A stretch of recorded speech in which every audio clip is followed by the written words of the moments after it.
Hello friends. आज के इस वीडियो में मैं आपको सीसिप 3.2 के एग्जाम के बारे में बताऊंगा। सीसिप 3.2 का एग्जाम होता है वेल्डिंग इंस्पेक्टर के लिए।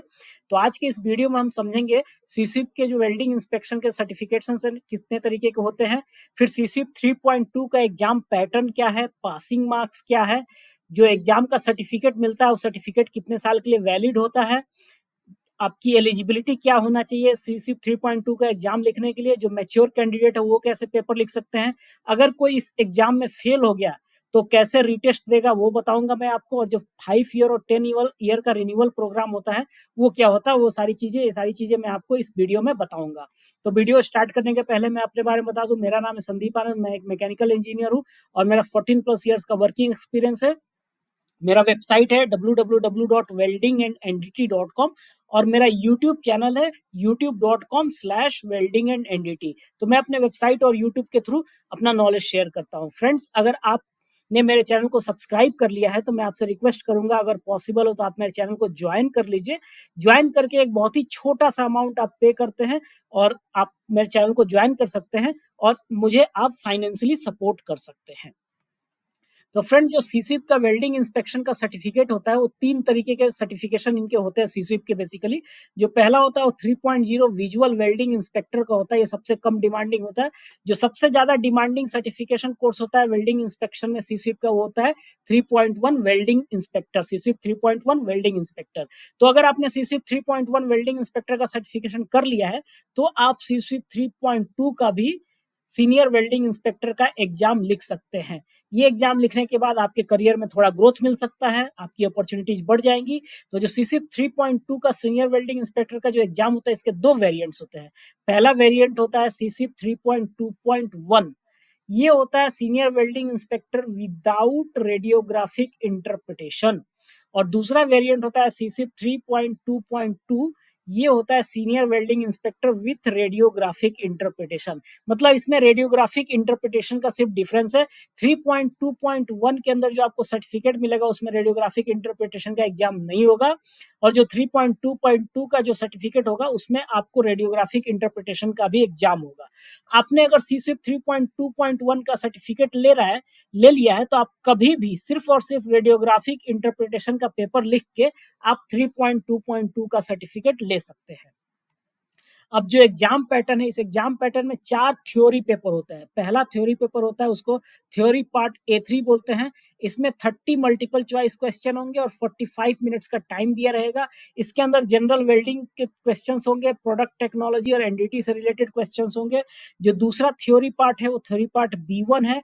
इसके अंदर आपको 4 एनडीटी रिलेटेड डॉक्यूमेंट दिए जाएंगे, उनको आपको रिव्यू करना है, स्क्रूटनाइज करना है और उस पे बेस्ड 40 मल्टीपल चॉइस क्वेश्चंस रहेंगे।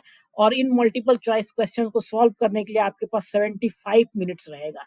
ये दूसरा पेपर हो गया। जो थर्ड पेपर होगा आपका थ्योरी पार्ट C3 होगा।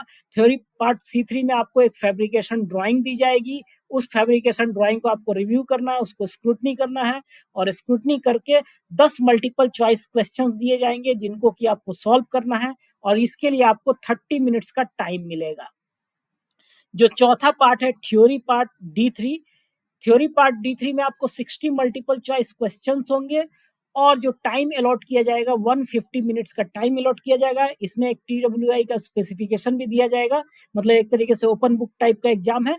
और 60 मल्टीपल चॉइस क्वेश्चंस होंगे और 150 मिनट्स का टाइम होगा आपको सॉल्व करने के लिए।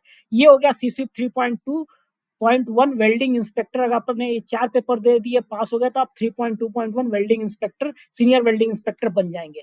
अब विथ रेडियोग्राफिक इंटरप्रिटेशन का जो अगर आपको पेपर देना है, मतलब विथ रेडियोग्राफिक इंटरप्रिटेशन सीसिप 3.2.2 का सर्टिफिकेट लेना है, तो ये सप्लीमेंट्री रेडियोग्राफिक इंटरप्रिटेशन का भी आपको पेपर देना होता है। इसके अंदर 2 पेपर होते हैं, एक होता है थ्योरी पार्ट D3 और एक होता है प्रैक्टिकल पार्ट D3।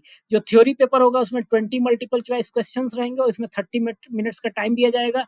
और जो प्रैक्टिकल पेपर होगा उसमें आपको 10 रेडियोग्राफी फिल्म्स दिए जाएंगे, 10 रेडियोग्राफी फिल्म रहेंगे और हर रेडियोग्राफी फिल्म से 5 क्वेश्चंस होगा, मतलब 10 × 5 टोटल 50 मल्टीपल चॉइस क्वेश्चंस होगा। और जो टाइम अलॉट किया जाएगा 1 hours and 40 minutes का टाइम अलॉट किया जाएगा आपको क्वेश्चन सॉल्व करने के लिए। इसमें आपको एक TWI का स्पेसिफिकेशन भी रहेगा जिसको आपको रिलेट करके भी क्वेश्चंस को सॉल्व करने होंगे।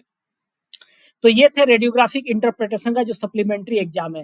फ्रेंड्स, जैसे मैं आपको पहले बताया कि अगर आपने 3.2.1 का सर्टिफिकेट ले लिया है, तो आपको सिर्फ और सिर्फ ये जो सप्लीमेंट्री पेपर है रेडियोग्राफी का, ये थ्योरी और प्रैक्टिकल सिर्फ ये देके आप 3.2.2 का भी सर्टिफिकेट ले सकते हैं। अब पासिंग मार्क्स, तो हर एक पार्ट में, ऑल पार्ट, सभी पार्ट में आपको 75% इंडिविजुअली लाना होगा। इसका मतलब है सभी पार्ट, मतलब पार्ट A3 में भी कम से कम 70%, B1 में भी 70%, C3 में भी 70%, D3 में भी 70%। और रेडियोग्राफी का पेपर दे रहा है तो थ्योरी का रेडियोग्राफी जो है उसमें भी 70%, और जो प्रैक्टिकल है रेडियोग्राफी का उसमें भी 70%।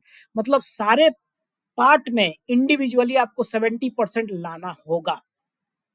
अगर कोई 70% आप नहीं ला पाते किसी एक पार्ट में, तो कैसे आप रीटेस्ट देंगे वो मैं बताऊंगा, आगे की स्लाइडों में बताऊंगा। पहले मैं आपको एलिजिबिलिटी क्राइटेरिया बता देता हूँ कि अगर आपको सीनियर वेल्डिंग इंस्पेक्टर का एग्जाम लिखना है सीसीप 3.2 का, तो आपको कम से कम सीसीप 3.1 का आपके पास सर्टिफिकेट होना चाहिए। सीसीप 3.1 क्या है, वेल्डिंग इंस्पेक्टर का आपके पास सर्टिफिकेट होना चाहिए, प्लस 2 इयर्स का आपको एक्सपीरियंस होना चाहिए। तो आपको सीसीप 3.1 का सर्टिफिकेट प्लस 2 इयर्स का एक्सपीरियंस है, तो आप 3.2 का एग्जाम लिख सकते हैं। और प्रैक्टिकली यही एलिजिबिलिटी सारे इंस्टीट्यूट्स काउंट करते हैं।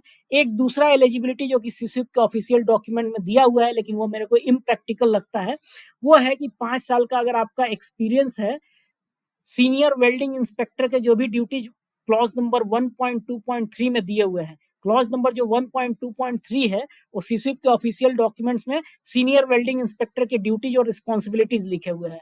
1.2.2 का जो क्लॉज है उसमें वेल्डिंग इंस्पेक्टर के ड्यूटीज और रिस्पॉन्सिबिलिटी लिखे हुए हैं, और 1.2.1 का जो क्लॉज है उसमें विजुअल वेल्डिंग इंस्पेक्टर के ड्यूटीज और रिस्पॉन्सिबिलिटी लिखे हैं। तो ये तीनों ड्यूटीज और रिस्पॉन्सिबिलिटीज अगर आपने निभाए हैं 5 साल तक के लिए, तो कोई इंडिपेंडेंट एजेंसी जो कि अगर ये वेरीफाई करके देगा, तो भी आप 3.1 का एग्जाम लिख सकते हैं। लेकिन ये प्रैक्टिकली मेरे को पॉसिबल नहीं लगता। मतलब ये जो एलिजिबिलिटी क्राइटेरिया इम्प्रैक्टिकल है। जो प्रैक्टिकल एलिजिबिलिटी क्राइटेरिया वो है सीसीप 3.1 का एग्जाम आप लिखेंगे, सॉरी सीसीप 3.1 का सर्टिफिकेट आपके पास होना चाहिए, प्लस 2 साल का एक्सपीरियंस होना चाहिए। कोई मैच्योर कैंडिडेट कैसे लिख सकता है एग्जाम, तो अगर उसके पास, किसी के पास अगर international welding inspector standard level का डिप्लोमा, अगर किसी के पास स्टैंडर्ड इंटरनेशनल वेल्डिंग इंस्पेक्टर का स्टैंडर्ड लेवल का डिप्लोमा है, प्लस 2 इयर्स का एक्सपीरियंस है।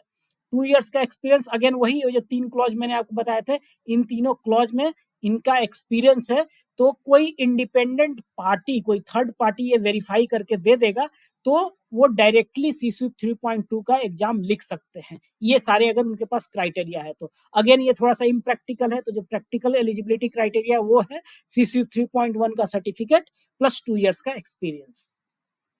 अब जैसे कि मैंने आपको बताया था कि सारे पेपर में 70% लाने हैं। अगर फॉर एग्जाम्पल कोई है मिस्टर एक्स, उनको इस पेपर में थ्योरी पार्ट C3 में 70% नहीं आया, बाकी उनको सारे चारों पार्ट में, और उन्होंने रेडियोग्राफी का भी दिया, D3 की थ्योरी प्रैक्टिकल सब में आ गया, सिर्फ एक C3 में नहीं आया, अगर उनको 70%, तो रीटेस्ट जो है सिर्फ C3 का ही देना होगा, बाकी दूसरे पेपर का रीटेस्ट नहीं देना होगा। मतलब जिस पार्ट में आप फेल हुए हैं, सिर्फ उस पार्ट में आपको रीटेस्ट देना होगा। Retest on the parts of the examination where they did not succeed, मतलब जिस पार्ट में वो पास नहीं हो पाए हैं, सिर्फ उस पार्ट का एग्जाम देना होगा। और वो एग्जाम कब देना होगा, तो आपने जो एग्जाम दिया है उसके 1 साल के भीतर उस पार्ट का रीटेस्ट आपको दे देना है। अगर आपने 1 साल के भीतर नहीं दिया, तो पूरी फॉर्मेलिटीज आपको फिर से करनी पड़ेगी।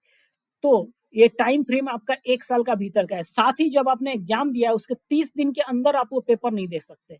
मतलब 30 दिन के बाद और 1 साल के अंदर, ये टाइम फ्रेम है आपको एग्जाम देने का। अगर आपने इस टाइम फ्रेम में रीटेस्ट दे दिया और पास हो गए, तो आपको सर्टिफिकेट मिल जाएगा। अगर आपने इस टाइम फ्रेम में रीटेस्ट नहीं दिया, तो आपको पूरा का पूरा ये कोर्स फिर से लेना पड़ेगा, सारे पेपर फिर से लिखने पड़ेंगे।